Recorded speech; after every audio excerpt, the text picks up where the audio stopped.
I never thought my life would turn into one of those betrayal stories you only hear about in movies. But the moment I saw my wife and my best friend together, I realized, some nightmares don't happen while you're asleep. They happen while you're wide awake. I never thought I'd be the guy telling a story like this. If you had asked me a year ago, I would have told you that my life was picture perfect, great job, beautiful wife, and a home we were both proud of. But somewhere along the way, everything started to unravel. My name is Zane and I work in IT.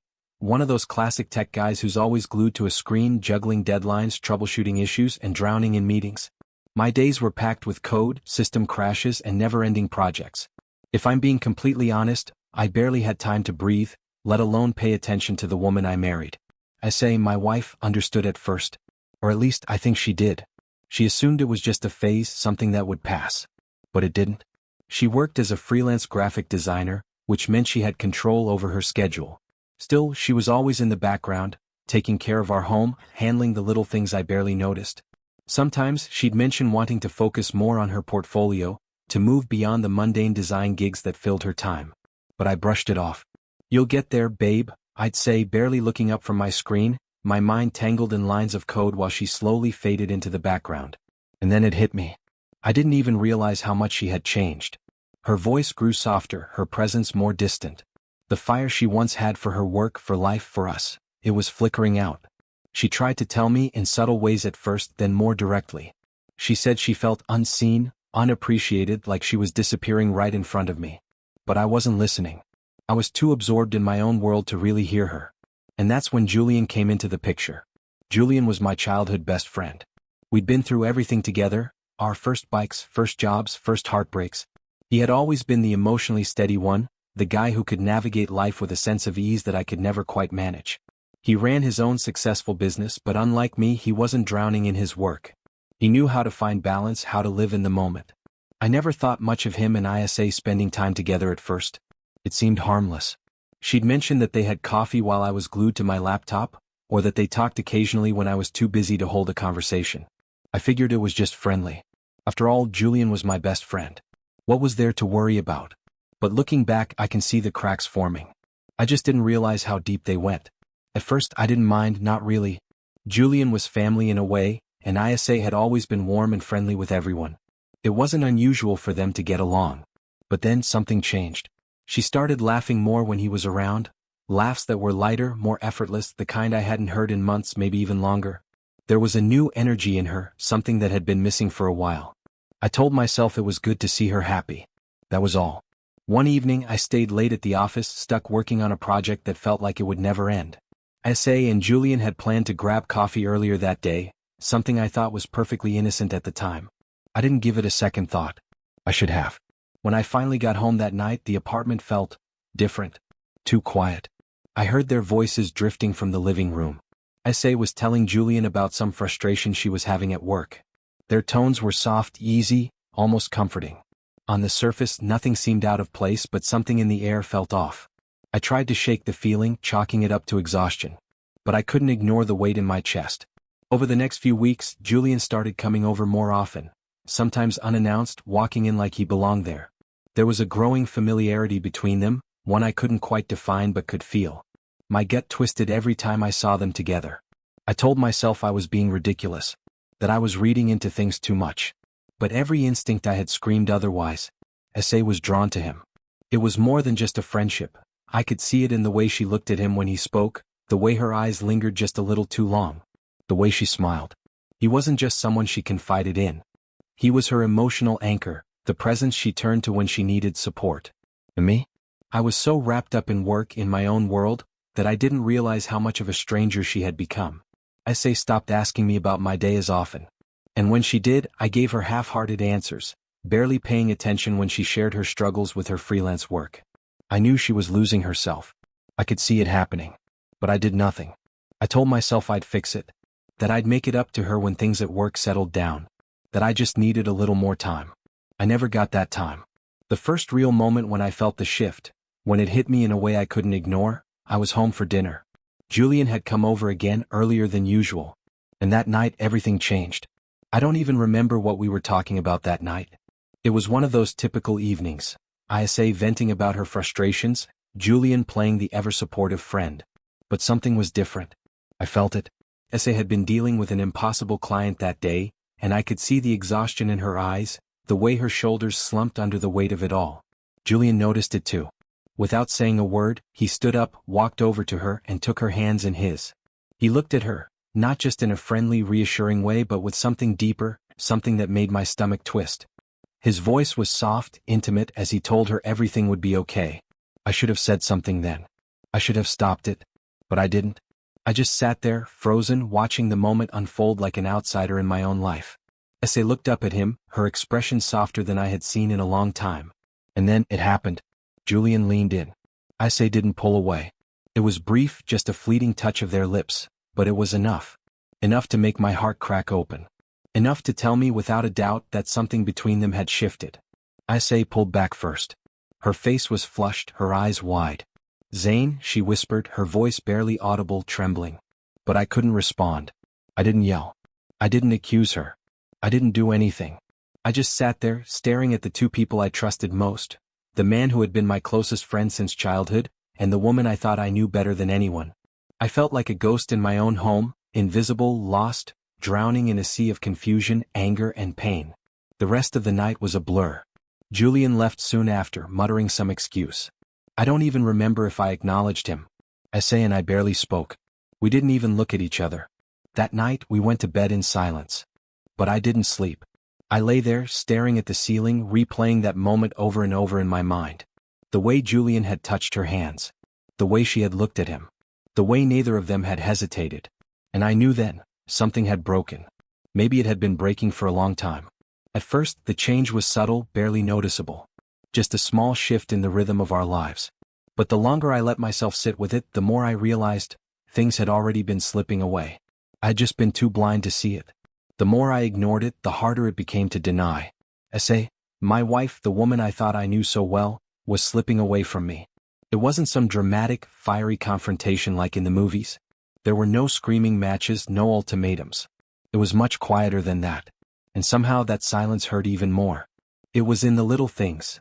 The absence of questions about my day, the way she no longer seemed interested in the small, ordinary details that used to matter to her. She stopped asking if I was tired, if work had been stressful, if something was on my mind. Instead, she became distant. When I came home late from work, she barely looked up from her laptop, lost in whatever she was doing as if I were nothing more than background noise. Like I was just another piece of furniture in the apartment we had built together. At first, I convinced myself it was just a rough patch. Relationships go through phases, right? People get busy, stressed. It would pass. That's what I kept telling myself. But the more time passed, the more that nagging feeling inside me grew.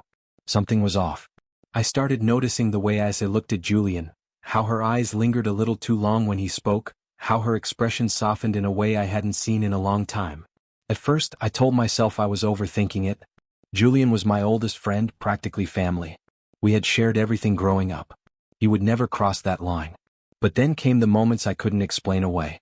The glances. The subtle, lingering looks they exchanged when they thought I wasn't paying attention. The way they stood just a little too close, the quiet ease between them, like they shared something I wasn't a part of.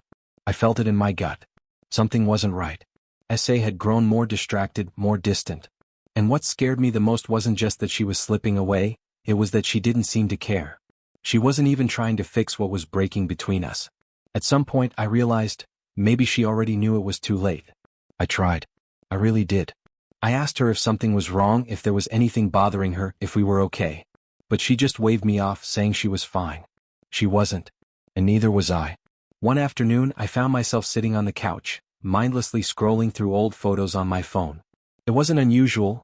I liked revisiting memories, little snapshots of the past that reminded me of simpler times. But this time something stopped me cold. A picture. One I didn't remember taking. One I didn't even recognize. It was Isa and Julian sitting together at some cafe. They were laughing, their heads tilted toward each other in a way that felt too intimate. Too familiar. My heart sank into my stomach. I immediately opened my gallery searching for more. And I found them. Dozens of photos. Isa and Julian, together. Their smiles genuine, their eyes soft and knowing. Private moments. Too personal. Too intentional. But it wasn't just the pictures. Somewhere in my frantic scrolling, I accidentally tapped on the wrong message thread. Julian's. I don't know why I opened it. Maybe it was instinct, maybe it was a moment of weakness. But I'll never forget the words staring back at me. Why can't we be together, I say? We know it's right. Time froze. Every thought I had been pushing away, every question I had been avoiding, came crashing down all at once.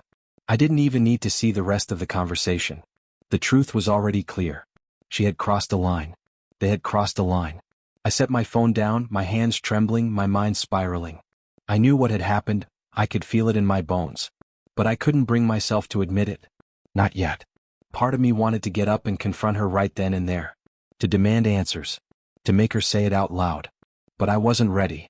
Because saying it out loud would make it real. I wasn't ready for the truth. So I just sat there, numb, letting the weight of what I had just uncovered sink in. The betrayal, the lies, the moments I had missed, it all pressed down on me, suffocating, relentless. When Isa came home later that evening, I forced myself to act normal. I didn't want her to see the storm raging inside me. I didn't want to give her the satisfaction of knowing she had broken me. But she wasn't blind. She sensed something was wrong. And when I couldn't hold it in any longer, we sat down. We talked. Or at least we tried to. I'll never forget the way she tried to justify it. It wasn't like that, Zane, she said, her voice shaking. It was just emotional. You don't understand. You've been so distant. I needed someone to talk to. She tried to explain it away as if it were just a harmless mistake. A lapse in judgment. She swore it had never been physical, that it was only about emotional connection, about needing something I wasn't giving her. But the more she spoke, the less I believed her. With every word, I could feel the wall between us rising higher, brick by brick, excuse by excuse. The truth was staring me in the face, undeniable, but she kept trying to dress it up in justifications and half-truths. I swear, Zane, I couldn't hear it anymore.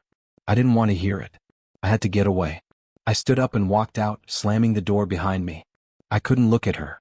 I couldn't stand the sight of her. The woman I had built a life with, the woman I had trusted, was a stranger to me now. And worse than that, she had chosen someone else.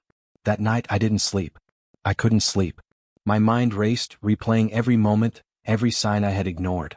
All the little things that had seemed insignificant at the time but now felt like flashing red warnings I had been too blind to see. And the worst part? Despite everything, I still loved her. I still loved Isa. But love wasn't enough anymore. Trying to piece our broken marriage back together would have been the obvious choice. The right choice maybe. But I didn't choose that path. I chose a different one. A darker one. A path of revenge. I couldn't erase the betrayal. I couldn't pretend things could ever go back to normal. And it didn't matter how sorry Isa claimed to be, or how distant I had been.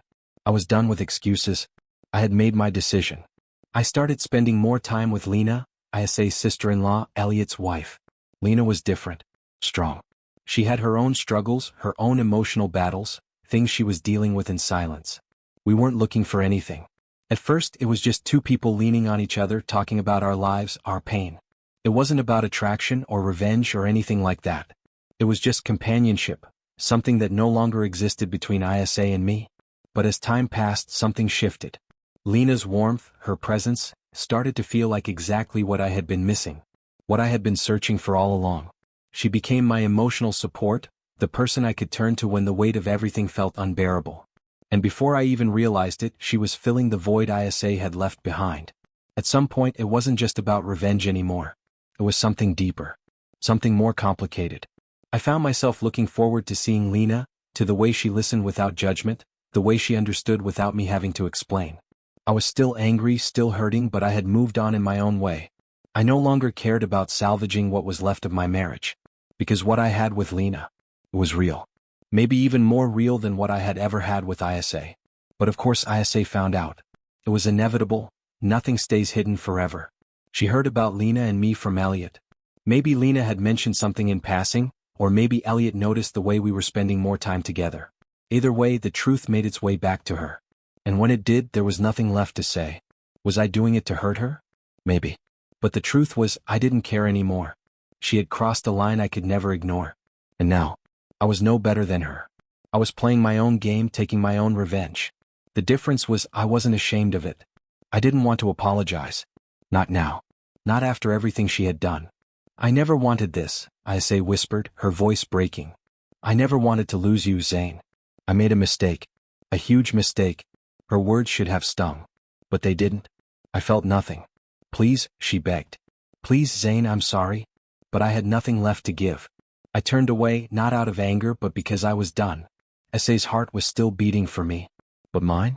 Mine had already stopped. It had stopped the moment she chose someone else. I had discovered Essay's betrayal, and now it was too late to fix anything. There was no going back. Too much had happened, too much had changed. Even if I wanted to, I couldn't force myself to rebuild something that was already in ruins. So I kept moving forward, or at least I tried to. I was searching for something, anything, that would fill the emptiness she had left behind. Something that would restore what I thought I had lost. But the more I looked, the more I realized, nothing felt whole. I wanted to believe that Lena was my answer, that what we had was the next chapter of my life. But deep down I wasn't sure what I really wanted. And Isa? She had lost everything, her marriage, her sense of self, even her place in her own family. She wasn't just hurting over the end of us. She was hurting in ways I couldn't fully understand. But then I remembered what she had done. And my sympathy for her was hollow. Despite her efforts to move forward, she couldn't escape the emptiness that clung to her like a shadow. No matter how hard she tried, it was clear, she was fighting a battle she couldn't win. Even her relationship with her father, who had never liked me, was unraveling. He urged her to move on, to let go of the past, to release the chains of our broken marriage. I could only imagine the weight of those words on her. But I didn't care anymore. As the weeks passed, something else became clear. Lena and I weren't as solid as I had wanted to believe. She had her own demons, her own burdens to carry. She had never hidden the struggles in her marriage to Elliot, nor the guilt that came with being with me while her husband remained in the dark. But it wasn't just guilt. There were moments when I saw something else in her eyes, doubt. And it made me wonder, was she truly with me because of the connection we had? Or was she just as lost as I was? I had been betrayed by one woman and found solace in another, but now I was beginning to question everything. Had I really moved on? Or was I just repeating the same mistakes in a different way? My life had become nothing more than retaliation, a way to hurt Isa the same way she had hurt me. But what had I really gained?